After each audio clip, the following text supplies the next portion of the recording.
Hi friends, இன்னைக்கு நம்ம பார்க்க போற ரெசிபி வந்து உருளைக்கிழங்கு பசலைக்கீரையை வச்சு ஒரு வறுவல் தான் பார்க்க போறோம். அதுக்கு என்னென்ன இன்கிரிடியன்ட்ஸ்ன்றதை நான் சொல்லிடுறேன். இதுக்கு வந்து நான் உருளைக்கிழங்கு 4 மீடியமா உள்ள உருளைக்கிழங்கு இந்த மாதிரி பீசஸா கட் பண்ணி வச்சிருக்கேன். கொஞ்சம் இந்த மாதிரி மொத்தமான பீசஸா தான் கட் பண்ணி வச்சிருக்கேன்.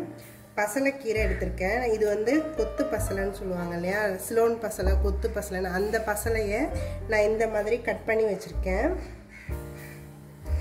கருவேப்பிலை, கொத்தமல்லி எடுத்து வச்சிருக்கேன். ஒரு ஆனியன் வந்து இந்த மாதிரி கட் பண்ணி வச்சிருக்கேன். ஒரு தக்காளி எடுத்திருக்கேன். பீசஸா ரஃபா தான் நான் கட் பண்ணிருக்கேன், ரொம்ப ஃபைனாலாம் கட் பண்ணல. மல்லித்தூள், மிளகாத்தூள், மஞ்சத்தூள், மிளகுத்தூள், பெப்பர் பவுடர் எடுத்து வச்சிருக்கேன். இது வந்து கடுகு, உளுத்தம்பருப்பு, சீரகம், 2 வரமிளகா தாளிக்கிறதுக்கு எடுத்து வச்சிருக்கேன். உப்பு தேவையான அளவுக்கு. கார்லிக் வந்து இந்த மாதிரி ஸ்லைசஸா கட் பண்ணி வச்சிருக்கேன். நான் வந்து ஒரு 7 பல்லு வந்து பூண்டு எடுத்து வச்சிருக்கேன். தாளிக்கிறதுக்கு எண்ணெய் தேவையான அளவுக்கு எடுத்து வச்சிருக்கேன். இந்த உருளைக்கிழங்கு மசாலா பண்ணுறதுக்கு நான் ஆயிலை வந்து நல்லா ஹீட் பண்ணிட்டேன். இப்போ இதில் வந்து நான் தாளிக்கிறதுக்கு கடுகு, உளுத்தம்பருப்பு, ஜீரா எல்லாத்தையுமே ஒன்றா தான் போடுறேன். கருவேப்பிலையும் போட்டுக்கிறேன்.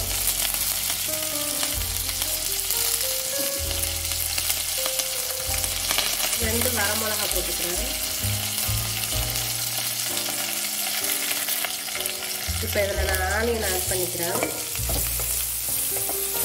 இதை நம்ம நல்லா வதக்கி எடுக்கணும். இது வந்து ப்ரௌன் ஆகிற அளவுக்கு இதை நம்ம வதக்கணும். நான் வந்து இப்போ இதில் வெங்காயம் வதங்குற அளவுக்கு சால்ட் போட்டுக்கிறேன். இதில் வந்து நான் பூண்டு கொஞ்சமாக ஆட் பண்ணிக்கிறேன். இதையும் நல்லா நம்ம ஃப்ரை பண்ணி எடுக்கணும். இது ஆல்மோஸ்ட் கொஞ்சம் லைட் ப்ரௌன் வந்துருச்சு. இன்னும் கொஞ்சம் ப்ரௌன் ஆனோன்னா நம்ம தக்காளி ஆட் பண்ணிக்கலாம். இது நல்லா வதங்கி வந்துருச்சு. இப்போ நான் தக்காளி ஆட் பண்ணிக்கிறேன். இந்த தக்காளியும் நல்லா மசிஞ்சு வர அளவுக்கு நம்ம இதை ஃப்ரை பண்ணி எடுத்துக்கலாம். இப்போ இது நல்லா வதங்கி வந்துருச்சு. நான் வந்து இப்போ இந்த உருளைக்கிழங்கை இதில் ஆட் பண்ணிக்கிறேன். இதை நல்லா நம்ம ஒரு தடவை நல்லா வதக்கி கொடுத்துட்டு அப்புறமா தான் மசாலாலாம் சேர்க்க போகிறோம். இது நல்லா எல்லா இடத்துலையும் இந்த எண்ணெயில் படுற மாதிரி வதக்கிக்கணும். அப்போ தான் இந்த உருளைக்கிழங்கு வந்து ஒரு மாதிரி ரொம்ப மசிஞ்சு போகாமல் ஒரு க்ரன்ச்சியாக அந்த மாதிரி இருக்கும், நல்லாயிருக்கும் இந்த வறுவலில். அதனால் நம்ம நல்லா கொஞ்சம் கொஞ்சம் எண்ணெயில் நல்லா வதக்கிட்டு அப்புறமா ஊற்றினோம்னா அது கரெக்டாக அந்த மாதிரி வேகும். இல்லைன்னா ரொம்ப ஒரு மாதிரி குழம்பு போன மாதிரி ஆகிடும். இப்போ இதில் நான் மஞ்சத்தூள் ஆட் பண்ணுறேன். நான் வந்து கொஞ்சம் சின்ன ஸ்பூனால் 1 ஸ்பூன் போடுறேன். தனியாத்தூள் 1 ஸ்பூன் போடுறேன். மிளகாத்தூள் வந்து 1/4 ஸ்பூன்லேருந்து 1 ஸ்பூன் வரைக்கும் போட்டுக்கலாம். ஏன்னா நான் ஆல்ரெடி காரத்துக்கு மிளகாவும் போட்டிருக்கேன், பெப்பரும் போட போகிறேங்கிறதுனால நான் 1/4 ஸ்பூன் போட்டுக்கிறேன். நான் அவங்கவுங்க காரத்துக்கு தகுந்த அப்படி இதை நம்ம கூட்டிக்கிறதும் குறைச்சிக்கிறதும். இதை நல்லா நான் இது பண்ணிட்டு கொஞ்சமாக லைட்டாக தண்ணி தெளித்து ஒரு 10 நிமிஷம் வேக வைக்க போகிறேன். இது நல்லா எல்லா இடமும் மசாலாவோட கோட் ஆயிடுச்சு. நான் இதில் கொஞ்சமாக தண்ணி ஊற்றிட்டு ஒரு 8லேருந்து ஒரு 10 மினிட்ஸ் இது வெந்தால் போதும், வெந்துடும். இதை அப்படியே நான் க்ளோஸ் பண்ணி வச்சுக்கிறேன்.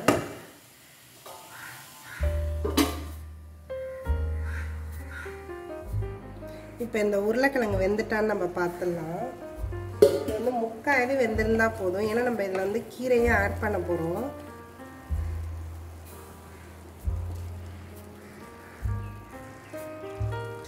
இது ஒரு 3/4 வந்து இது வெந்துருச்சு. இதில் வந்து நான் அந்த கீரையை ஆட் பண்ணிக்கிறேன்.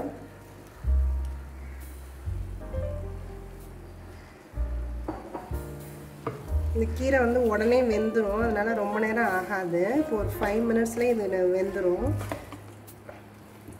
இதை நல்லா நம்ம கிளறி கொடுத்துட்டு இதை க்ளோஸ் பண்ணி வச்சிடலாம்.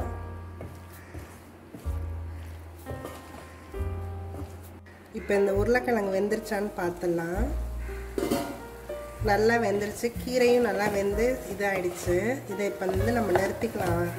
பெப்பர்லாம் போட்டுட்டு இது நல்லா இன்னும் கொஞ்சம் நல்லா டீப் ஃப்ரை ஆகணும்னா அப்படியே நம்ம சிம்மில் போட்டு வச்சிடலாம். அது நல்லா இது ஃப்ரை ஆகி வரும். இப்போ நான் கொஞ்சமாக இதில் பெப்பர் பவுடர் போட்டுக்கிறேன்.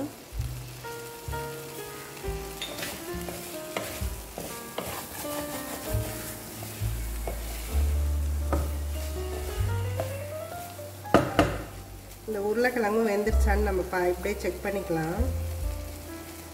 வெந்துருச்சு. இதை நம்ம இன்னும் கொஞ்சம் லிக்விடாக முன்னாடி ஸ்டேஜ்லேயே நிறுத்தி நம்ம சப்பாத்தி பூரிக்கு வந்து இது மசாலாவாக வச்சு கிரேவி மாதிரி வச்சு கூட பண்ணிக்கலாம்.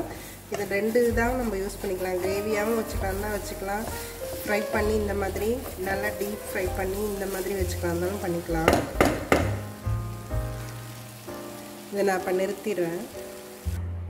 இந்த உருளைக்கிழங்கு பசலைக்கீரை வறுவல் ரெடி ஆயிடுச்சு. இது நீங்களும் ட்ரை பண்ணி பாருங்கள். இது நல்லா சாம்பார் சாதம், ரச சாதம், தயிர் சாதத்தோட ஒரு நல்ல காம்பினேஷனாக இருக்கும். இது நம்ம